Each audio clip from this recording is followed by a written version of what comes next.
Es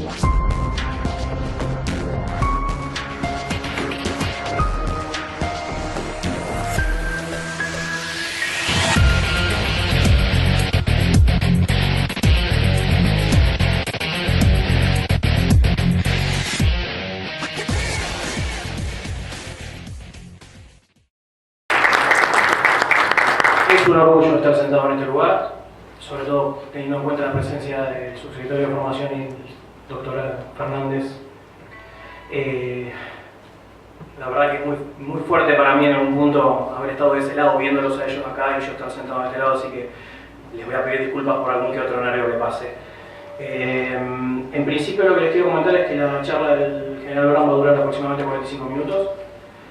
Una vez finalizada, la idea es continuar con una actividad pedagógica que tiene una pregunta, que la idea nuestra es que a partir de una pregunta y de una toma de postura, todos ustedes o los que tengan ganas de hacerlo hagan una evolución con el micrófono y con alguno de los asistentes del seminario.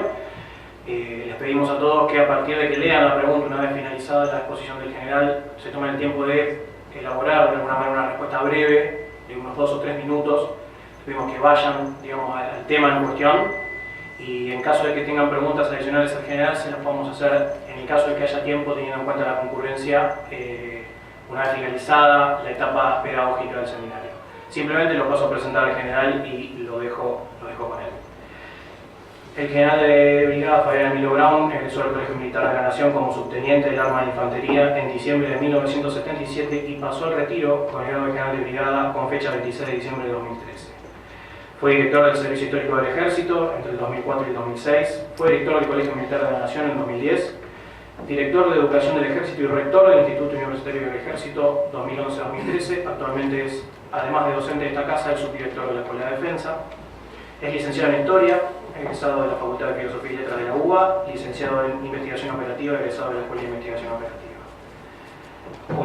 Para mencionar algunas de las publicaciones en general, coautor del libro Riccieri y el Ejército del siglo XX, coautor del capítulo de Desarrollo de las Inglesas en el libro Las Invasiones Inglesas, una aproximación documental publicado por el Instituto Cultural de la Provincia de Buenos Aires, autor del capítulo La industrialización y la cuestión social, el desarrollo del pensamiento estratégico en Mosconi, Sabio y Perón, en el libro La construcción de la nación argentina, rol de las Fuerzas Armadas, publicado por el Ministerio de Defensa, y autor de artículos especializados en temas de historia militares y participación de provincias vinculadas a estos temas.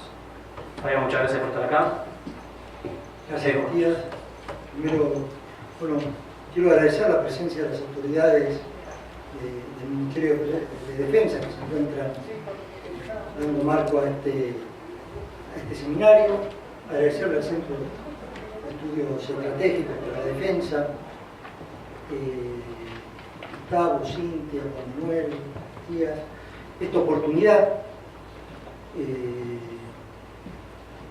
Uno dice que escribir un libro, plantar un árbol y tener un hijo son una de las cuestiones que hacen a la vida. Gracias a Dios he podido hace unos años dar una conferencia invitada por el Instituto Juan Manuel de Rosas, donde asistía desde mis años de secundario, ahí donde se sentaban Pepe Rosa, el padre Furlo, Fermín Chávez, Muñoz Apiri.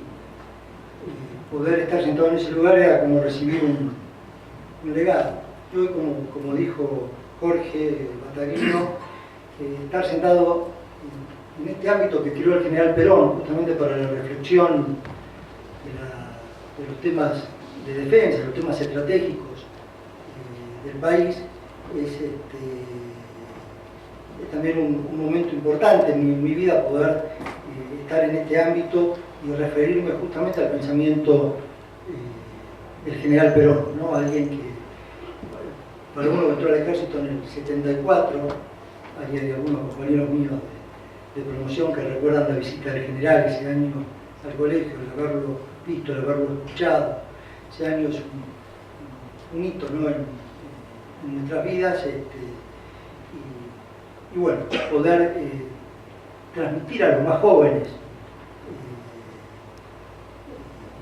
el pensamiento del general Perón, el pensamiento estratégico del general Perón es un hecho sumamente importante. Quiero agradecerle a José Luis Fernández Baloni, que se encuentra acá que para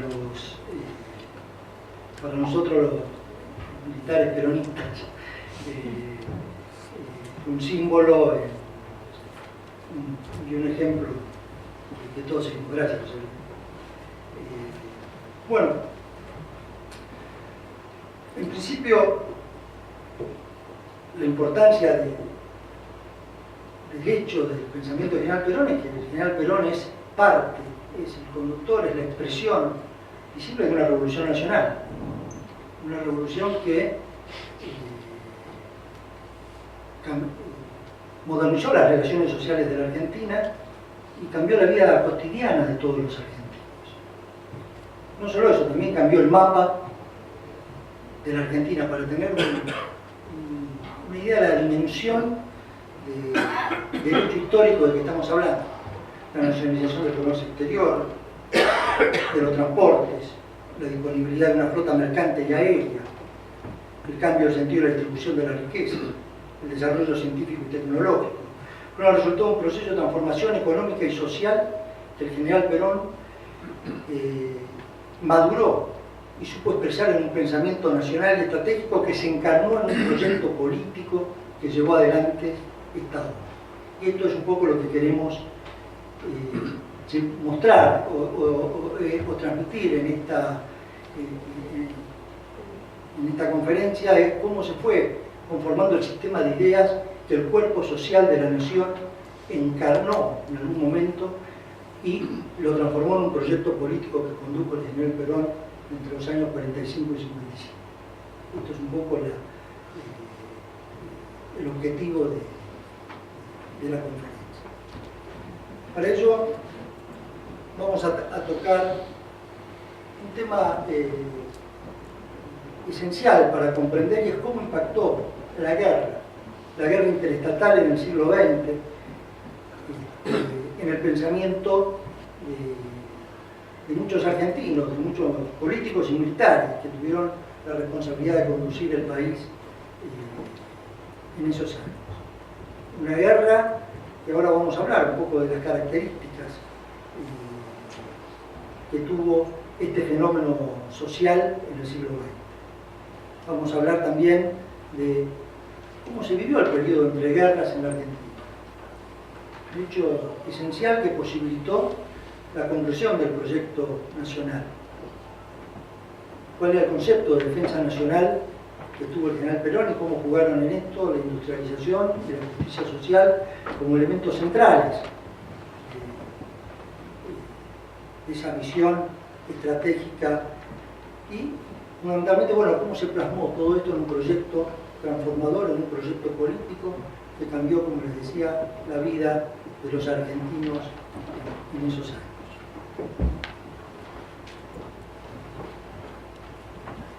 Bueno,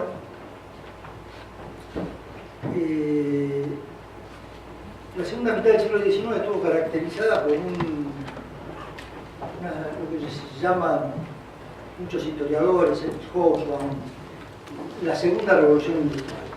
Una revolución esta vez basada en los transportes, en el barco a vapor, en el ferrocarril, en el capital financiero, que generó en una relación que ya existía entre centro y periferia una forma distinta o renovada de intercambios siempre asimétricos, ¿no?, entre los países centrales y la periferia. Todo este intercambio de esta Belle Époque, esto que Lenin va a definir como el imperialismo, la etapa final del capitalismo,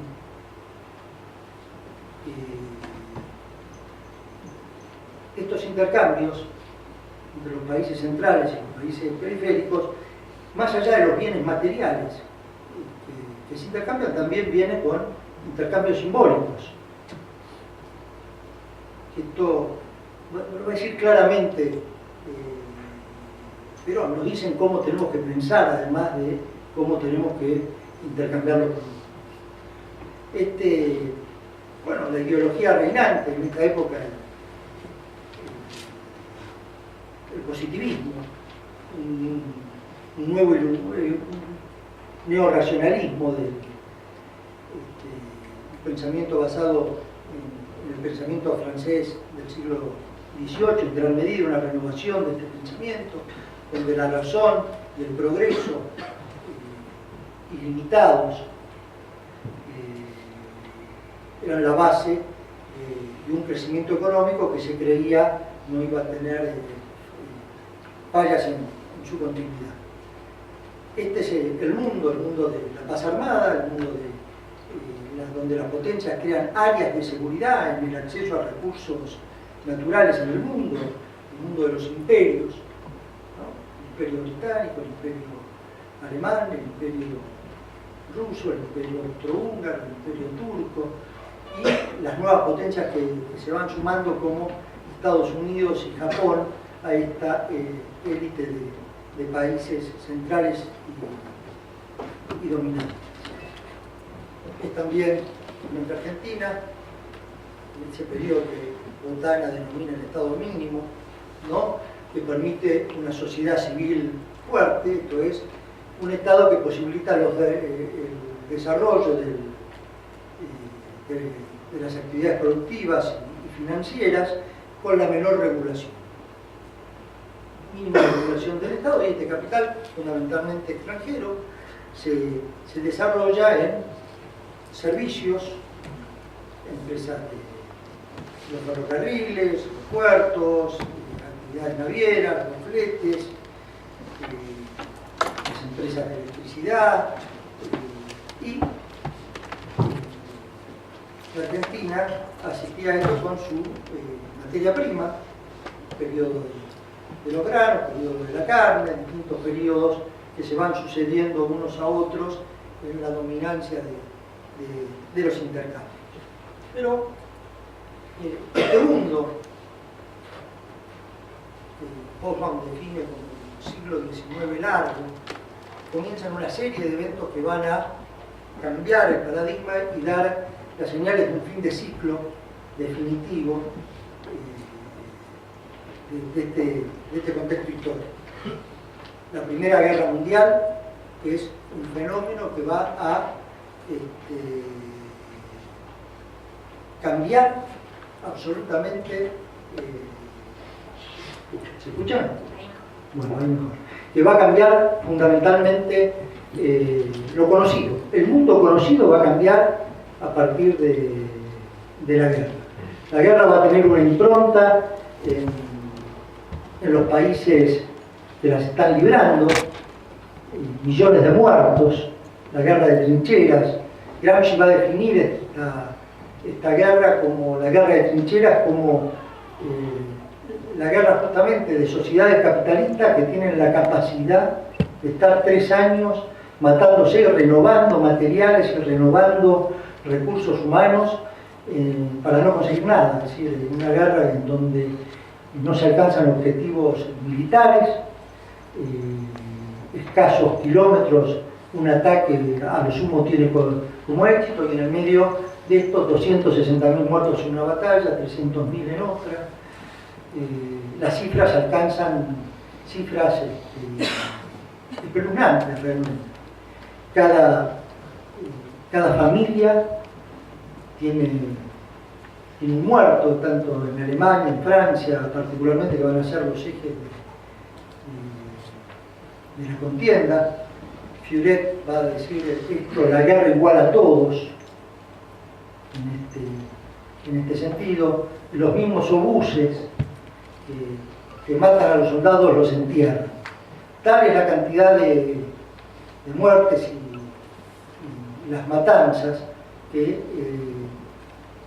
los muertos son desaparecidos en acción, y el monumento al soldado es justamente el soldado desconocido, el Arco de Triunfo, ¿no?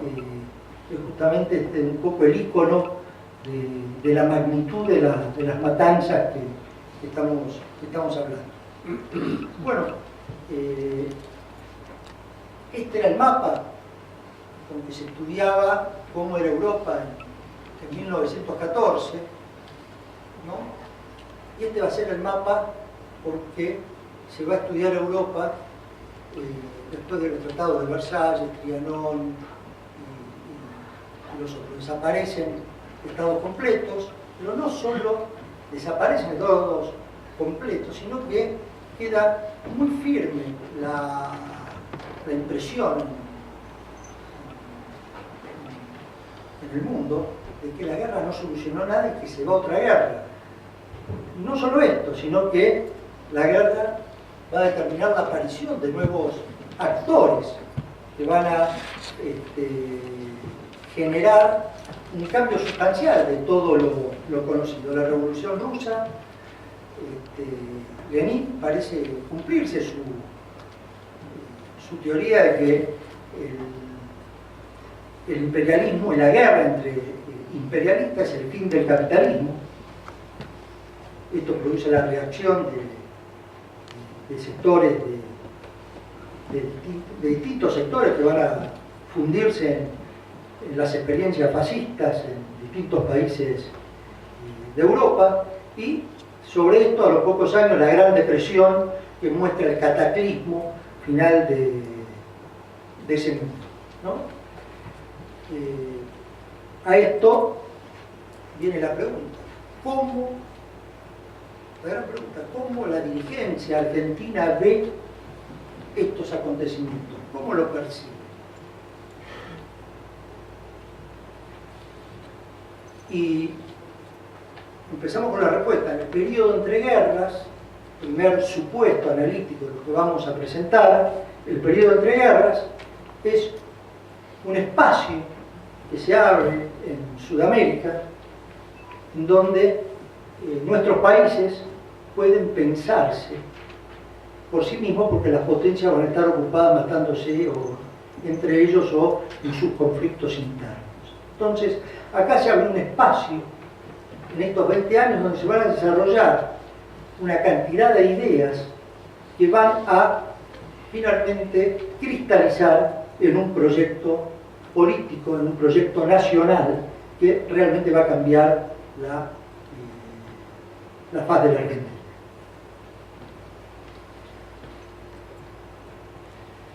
¿Cómo pensaban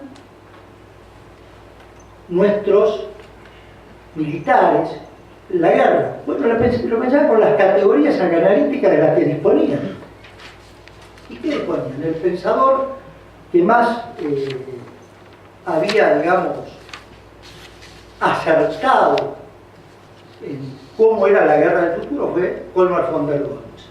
Su libro La Nación en Armas retoma el principio de Clausewitz, que había inferido de las guerras napoleónicas, donde vio que la naturaleza de la guerra había cambiado, que ya no eran las guerras en donde pasaba el ejército del rey, los campesinos miraban, saludaban, trataban que no les roben nada, pero que no había ningún compromiso en la sociedad respecto a lo que pasaba. Y Clausewitz infiere que detrás de esos ejércitos napoleónicos hay un espíritu nacional. Hay un pueblo que está nutriendo estos ejércitos y hay una voluntad nacional detrás de esto. Este fenómeno de Nación en Armas que podemos ver y constatar, que Clausewitz constata particularmente en la resistencia española a la invasión francesa, lo podemos también ver en las invasiones inglesas de 1806 y 1807, lo podemos ver en la Guerra Gaucha, y lo podemos ver en distintas manifestaciones de la gesta de la independencia que son ejemplos de modernidad de la incorporación de América a la historia. ¿Qué va a decir Clausewitz? ¿Qué va a decir von der Goltz? Bueno, este principio que Clausewitz infirió de las guerras napoleónicas, mirando la guerra franco-prusiana de 1870, va a advertir que hay algo más. Ya no solo es la voluntad nacional, el pueblo en armas, sino que detrás de esto están todas las fuerzas materiales y morales de la nación. Es decir, la guerra es un fenómeno industrial y es un fenómeno de masas. Y la Primera Guerra va a constatar esta predicción de Colmar von der Goltz. Una sociedad industrial y de masas va a generar un conflicto industrial y de masas que es la Primera Guerra Mundial. Vamos a a ir acá, y va a decirnos von der Goltz, bueno, la preparación de un país para la guerra, de una nación para la guerra, va a necesitar de un pueblo con un alto nivel de instrucción y también de un buen nivel sanitario, de salud. Cuanto mejor, cuanto más esté instruido el pueblo, cuanto más sana sea su población, mejor capacitado va a estar para enfrentar el fenómeno bélico. También para decir, hay que desalentar todo lo posible los conflictos internos. La cohesión interna del pueblo es fundamental para sostener el esfuerzo bélico. Y por el otro lado, va a afirmar que se necesita de autonomía productiva para sostener la guerra. Estas cuestiones que están en el libro La Nación en Armas, por el cual estudiaban nuestros militares,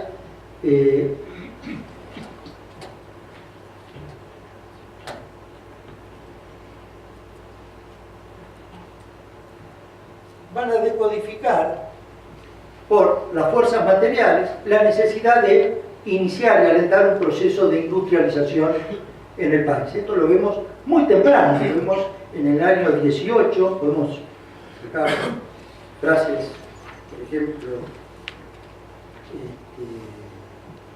de Mosconi, donde nos va a decir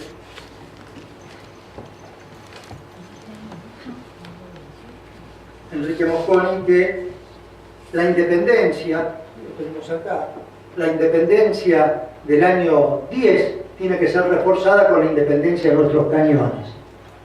Hay que tener la capacidad de producir el armamento y la munición en el país. Esto lo está diciendo en el año 18.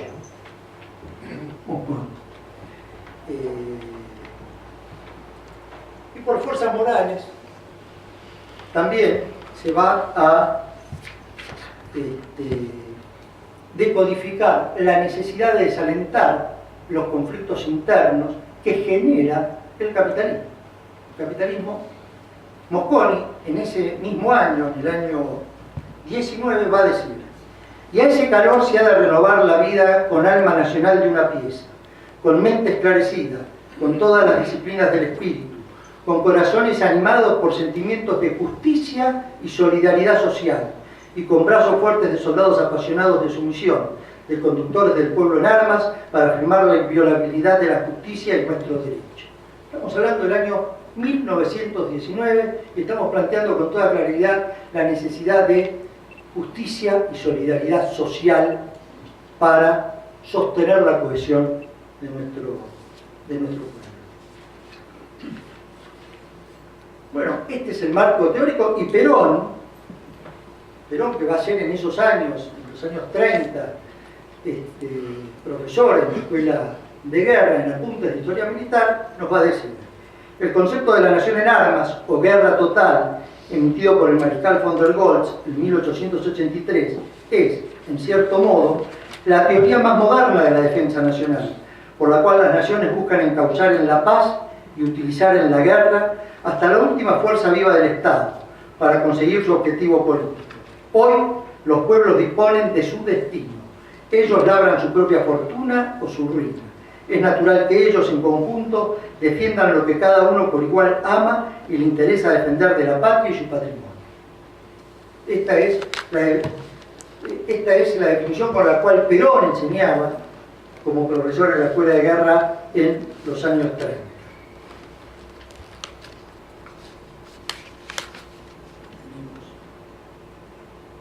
Perón en los años de profesor y el concepto que acabo de dar. Bueno, este fenómeno de la guerra va a repercutir fuertemente en el sistema de ideas de la nación, entrelazándose con otros procesos que venían dándose de crisis del pensamiento positivista Podemos recordar la reforma universitaria, donde va a haber un fuerte cuestionamiento al pensamiento universal únicamente, sin que se plasmen cuestiones concretas para la nación. Ricardo Rojas en el año 16 escribiendo La Restauración Nacionalista, Manuel Ugarte haciendo una crítica en el socialismo sobre, o sea, desde distintos ángulos y distintos empieza a cuestionarse el paradigma y, como dice Kuhn en su teoría sobre las revoluciones científicas, los cuestionamientos son tales que el paradigma cambia en algún momento y empezamos ya a notar los cambios de ese paradigma.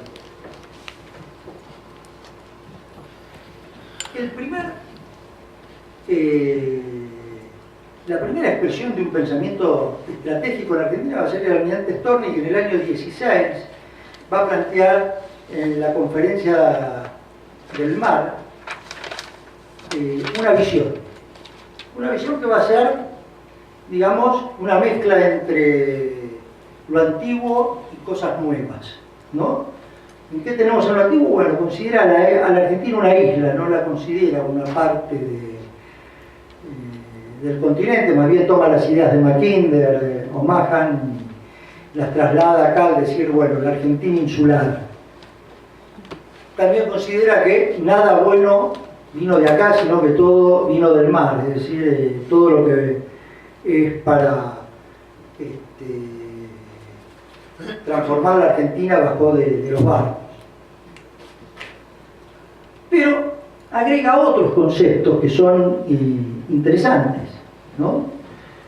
La necesidad de una flota pesquera, de una flota mercante, de desarrollar puertos en el litoral marítimo, ¿no? El deporte como la náutica, como medio para acercar a los argentinos al mar, donde sus recursos deben ser explotados por argentinos. Hay en una mezcla todavía de conceptos, pero es un primer esbozo de un pensamiento estratégico que en el año 16 se hace manifiesto, ¿no? Y otro tema importante que incorpora es la necesidad de una firme amistad con Brasil y Chile y Uruguay para como alianza estratégica de la Argentina.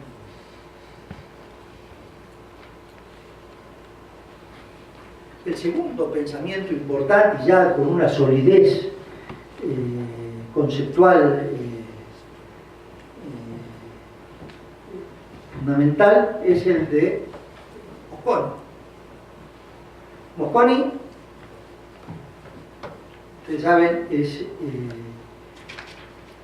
estuvo primero en los arsenales, de ahí les dije esa idea de la independencia de los cañones, pasa posteriormente a desempeñarse como director de aeronáutica militar y desde ese puesto concibe un modo de transporte aéreo, divide al país en regiones militares y sostiene que el desarrollo de la aviación civil y de la aviación comercial son los principales pilares que debe sostener el país para desarrollar una aviación militar. En estas tareas Mosconi estaba cuando decide probar ante el Congreso que era posible unir Buenos Aires con Río Gallegos. Entonces empieza a hacer los planes para esto, va a la empresa Huico a comprar, para disponer del combustible, que era una testaferro del Standard Oil, y la Huico le dice, no, me debe plata, o no quiero, o no puedo, no lo hace. Entonces, va a verlo a Irigoyen. Mosconi dice, estos tipos manejan nuestro desarrollo. Nosotros vamos a tener desarrollo de ellos si ellos quieren, vamos a tener tal cosa si ellos quieren. No somos dueños de nuestro propio desarrollo. No podemos tomar decisiones básicas como decir, vamos a unir Buenos Aires con Río Gallegos. Ahí es donde Irigoyen lo pone a Mosconi al frente de YPF y va a librar en 7 años, entre 1922 y 1921, lo llamó la batalla del petróleo, Batalla del petróleo que tiene todos los condimentos que se puedan imaginar en la lucha contra las empresas extranjeras que producían acá. ¿Qué hace Mosconi? Bueno, comienza a desarrollar más pozos en la zona de Comodoro Rivadavia, en la zona de Salta. Desarrolla una flota para transportar el combustible desde el sur. Crea una destilería en La Plata, y crea una red de comercialización de combustible. Y empieza a competir en todos los sentidos con las empresas extranjeras. Y en 1929 logra producir a precios más baratos que las empresas extranjeras, con los cuales el precio se fija en la Argentina. Imagínense ustedes la posibilidad del proceso de desarrollo y sustitución de importaciones sin combustible producido en la Argentina, donde pudiéramos fijar el precio. Hubiese sido imposible.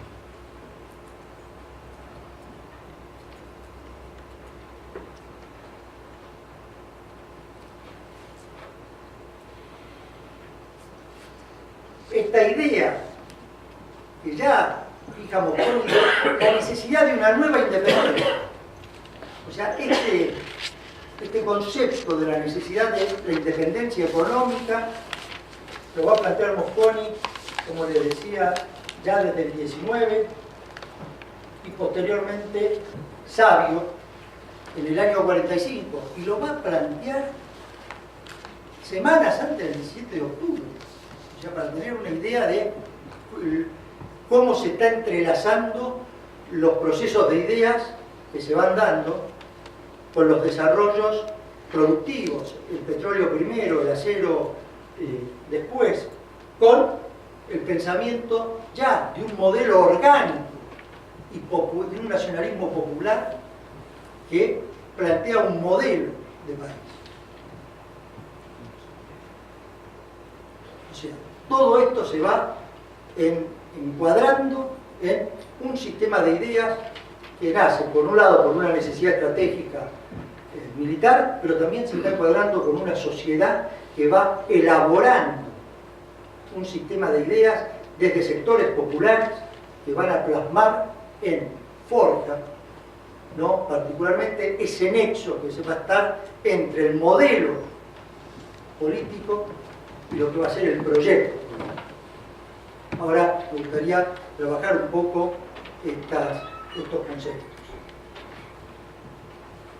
Con esta frase de don Arturo Jauretche se funda Forja en una clara idea que se va elaborando a lo largo del periodo entre guerras, que nuestro problema está en la dependencia, que nuestro problema está en comprar ideas de otro lado para negocios de otros, y que en la solución está en pensar por nosotros mismos cuál es nuestra conveniencia.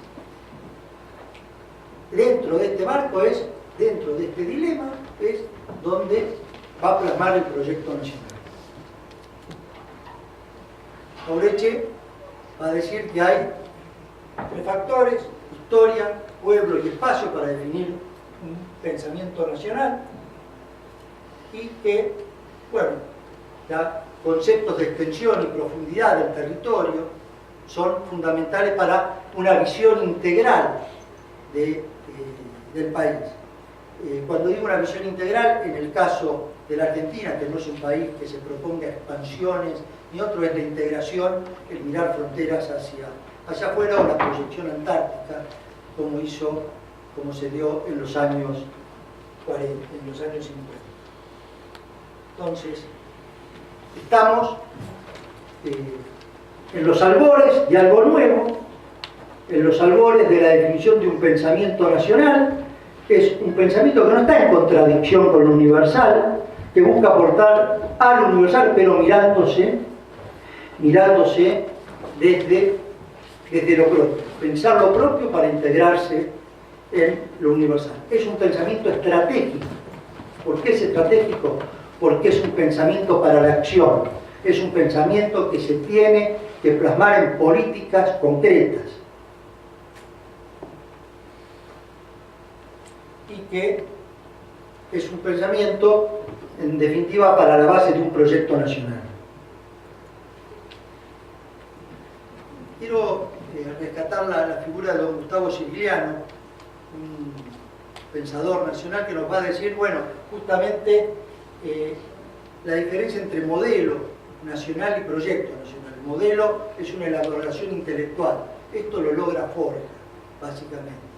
Ahora bien, el proyecto nacional es cuando el cuerpo social de la nación adopta ese sistema de ideas para llevarlo adelante. Y esto es lo que se produce a partir del 45. ¿No? Cómo este sistema de ideas es encarnado y llevado adelante con la conducción del general Perón. A todo esto, bueno, ¿qué piensa Perón en este periodo? Perón, primero, en varios discursos, fundamentalmente en el más famoso, que da en la Universidad de La Plata en el año 44, nos va a decir que la defensa, entendamos esto, no estamos hablando de un mundo que no ha terminado la Segunda Guerra Mundial y ya se perfila la Guerra Fría. Un mundo en donde las bases del nuevo conflicto ya están planteadas. Nos va a decir, es también necesario, defensa nacional, es también necesario que todas las inteligencias de la nación, cada uno de los aspectos que interesa a sus actividades, se esfuerce también en conocerla, estudiarla y comprenderla, como única forma de llegar a esa solución integral del problema que puede presentarse, y tendremos que resolver si un día el destino decide que la guerra haga sonar su clarín en las márgenes del planeta. Entonces, la guerra está visto como un problema esencial en las relaciones internacionales entre los estados. Hoy es distinto, hoy no está ese paradigma, hoy es distinto ese paradigma. En el año 44, cuando Perón habla, ese paradigma es central. No solo es central, sino que Brasil había entrado en guerra con los aliados y la Argentina era denostada por pro-nazi, hasta por la Mujer Maravilla en los cómics de Estados Unidos. Entonces, las posibles tensiones, tengamos en cuenta que el Braden-Perón, que se dio en la Argentina, terminó con Villarroel colgado en Bolivia y otros líderes populares de distintos países sudamericanos en la misma situación. Es decir, esto que se está viviendo sobre el fin de la guerra, ¿no? Es una situación en la cual el proyecto nacional requiere de una voluntad muy firme para llevarse adelante. Una voluntad sumamente firme para llevarse adelante.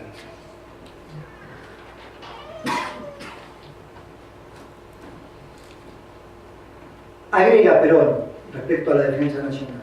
En su solución entran en juego todos sus habitantes, todas las energías, todas las riquezas, todas las industrias y producciones más diversas, todos los medios de transporte y vías de comunicación, siendo las Fuerzas Armadas únicamente, como luego veremos en el curso de mi incursión, el instrumento de lucha de ese gran conjunto que constituye la nación en armas. O sea, esto es un problema que hace a la existencia de la nación, y el tema militar es un tema, si se quiere, que es el final, como él va a exponer como ejemplo el del arco tensado, en definitiva es la punta de la flecha de ese arco.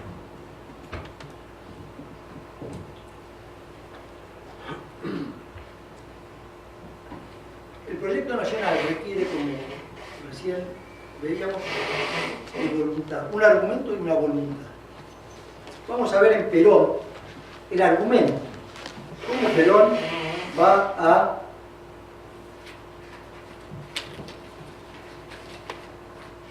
definirnos el problema, el argumento del proyecto nacional. Una de las expresiones más conocidas de Perón es: solo la organización vence al tiempo.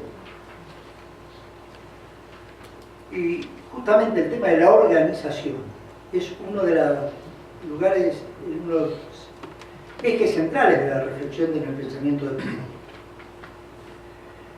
Por organización vamos a entender una estructura social sistemática de relaciones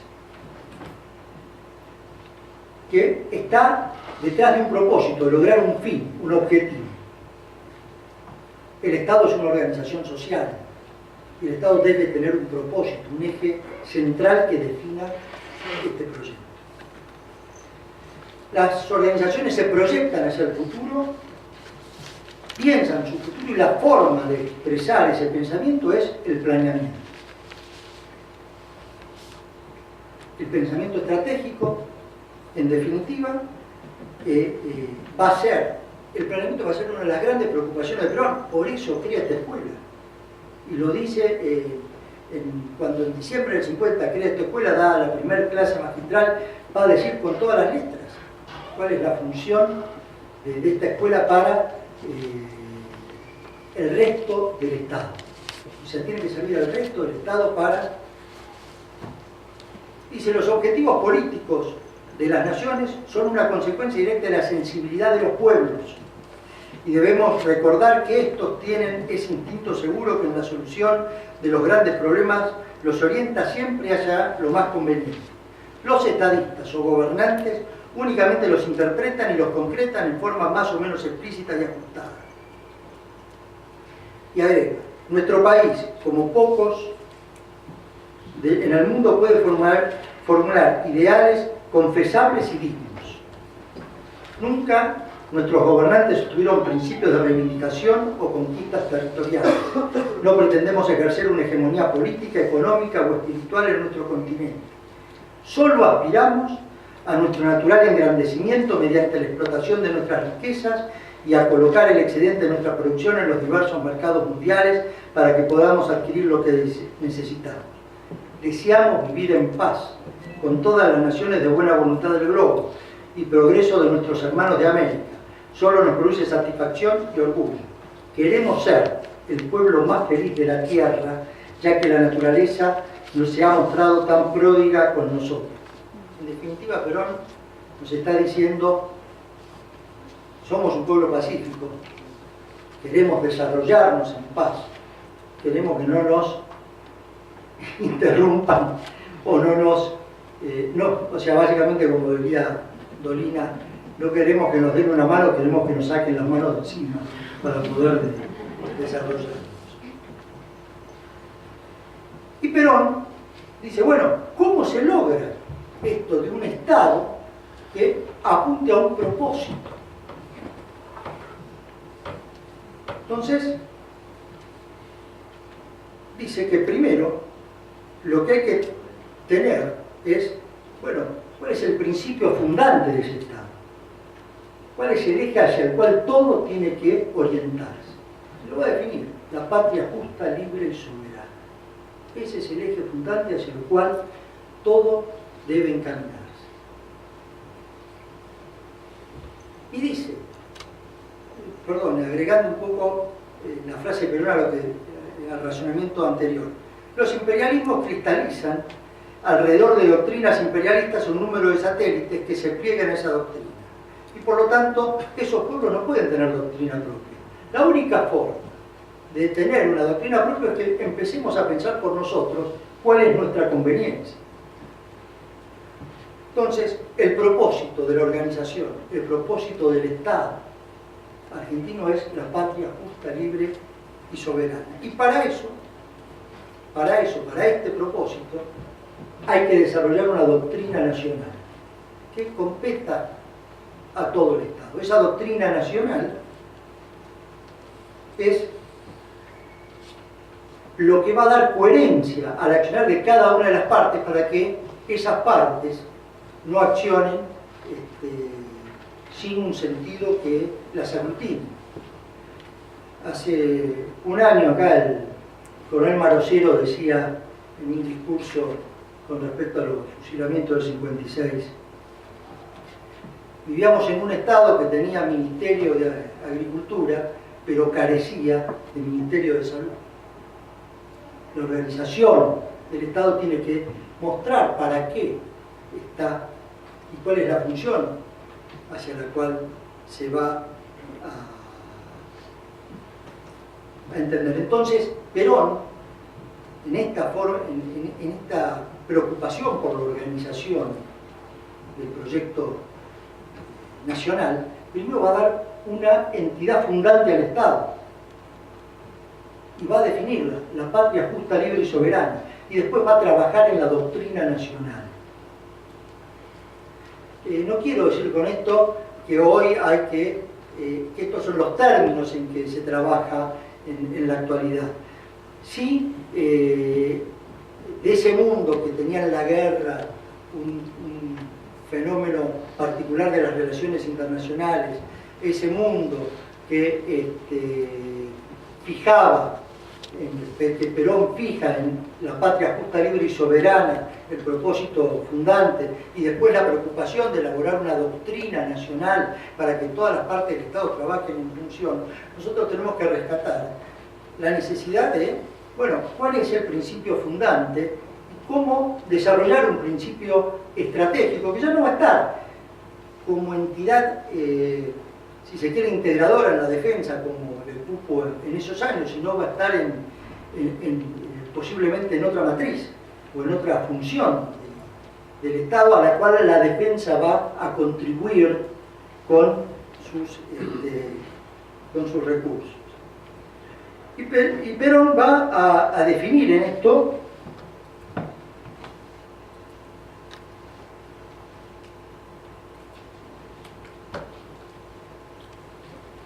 accionares, un accionar político, es decir, va a definir esta doctrina nacional, la Escuela de Conducción, la Escuela Nacional de Guerra, van a ir fijándose un accionar que se va a plasmar en los planes quinquenales.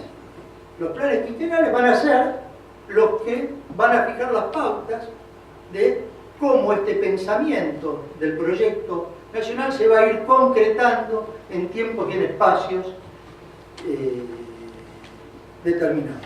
Esa doctrina nacional nos va a decir, entre otras cosas, cuestiones que ya nos decían en Forja: no podemos pelear la guerra de otros, o sea, la tercera posición. No tenemos que asumir conflictos que no son ajenos. ¿Cómo recuperar la independencia económica?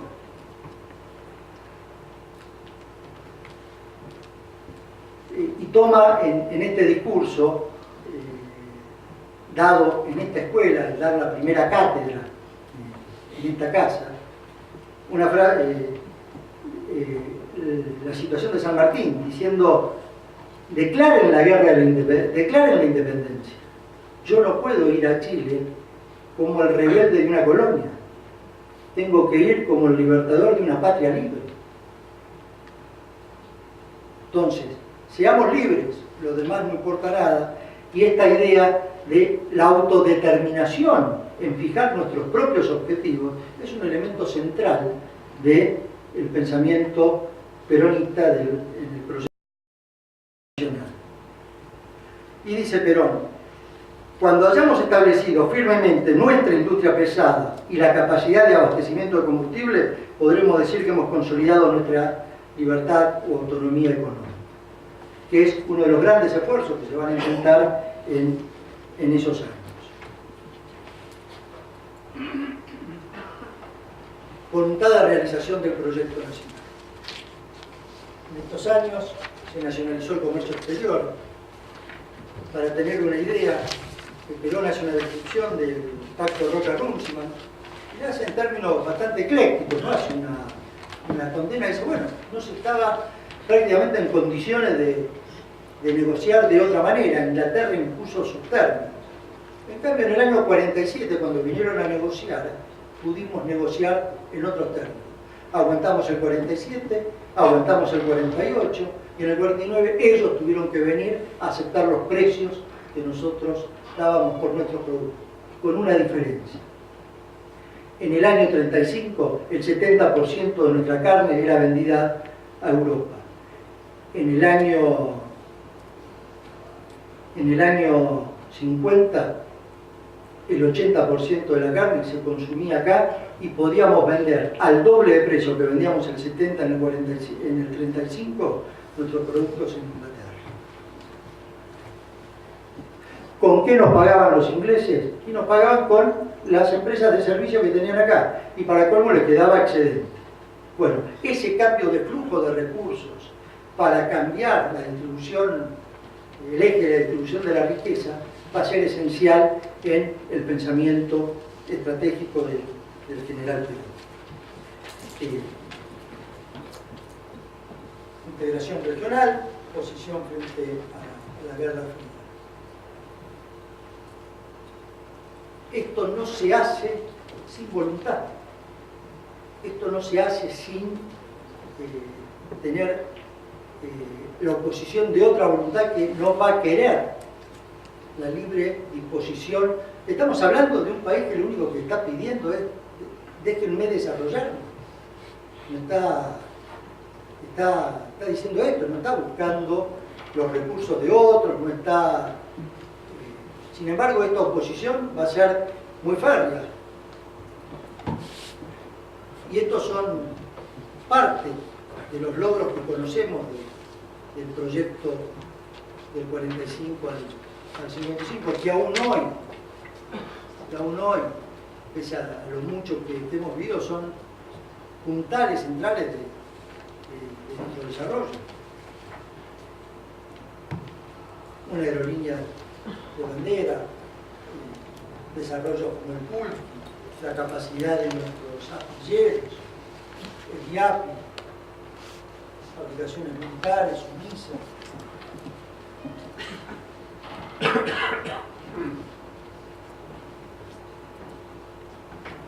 Y en medio de este desarrollo para el logro de la libertad económica, cambiamos el mapa del país. Dice Cirigliano, todo proyecto político, todo proyecto nacional lleva implícito un cambio en la cartografía. La Argentina bicontinental se plasma aquí. Y se plasma a través de, con un sentido de ocupar de forma permanente la Antártida, ¿no? Pero también con un sentido universal, ¿no? De hacerlo con una contribución al desarrollo científico de la humanidad a través de nuestra presencia en la Antártida. Para eso, bueno, el general Hernán Pucato fue un bastión de esta empresa que permitió, bueno, definir cuál era el sector antártico argentino y tener, en realidad, desde 1904 una presencia permanente en el sector antártico, y a partir de la década del 50 una ocupación permanente del sector. Estas son las bases que se crearon en aquellos años. Para tener una idea, la paradoja, cuando se crea en el verano del año 55 la base Belgrano, se le da la toponimia a la zona. Llega la revolución y los ingleses, tiempo después, en una carta a Naciones Unidas, dicen, bueno, esta es la toponimia de esta zona. Sabemos que los ingleses, los argentinos lo hicieron primero, pero como no la mandaron, no mandamos la nota. Bueno, sintetizando lo que he querido transmitir, había un problema central que debían enfrentar los estados en el periodo de la primera mitad del siglo XX, que fue la guerra. Las dos guerras mundiales, el comienzo de la Guerra Fría, impusieron a los estados una preocupación central en los temas de defensa nacional. La defensa fue entendida, de acuerdo a las categorías analíticas que se disponían, como una función integral del Estado. Y en esta función integral del Estado, el desarrollo industrial y la justicia social fueron pilares del desarrollo de un pensamiento nacional. Ese pensamiento nacional va a tener una pata, digamos, en pensadores militares como Mosconi, Savio, San Martín, Perón, y una pata de una sociedad civil que va creando el modelo político que finalmente se va a llevar adelante a partir del 45. Ese proyecto político que transformó la Argentina, ese proyecto político que cambió para siempre la vida de los argentinos y que aún hoy es la expresión cultural, política de las grandes mayorías populares en nuestro país. El proyecto del general Perón, yo quisiera finalizar con uno de sus últimos mensajes, cuando en el año 72 escribe la carta a la cumbre de Estocolmo, a los pueblos de la tierra, y nos dice: la lucha por la libertad de los pueblos en el siglo XXI va a ser la lucha por los recursos naturales. Creo que ese legado del general Perón es donde debemos tener en vista de cómo defender nuestros recursos y cómo la defensa puede contribuir a esto.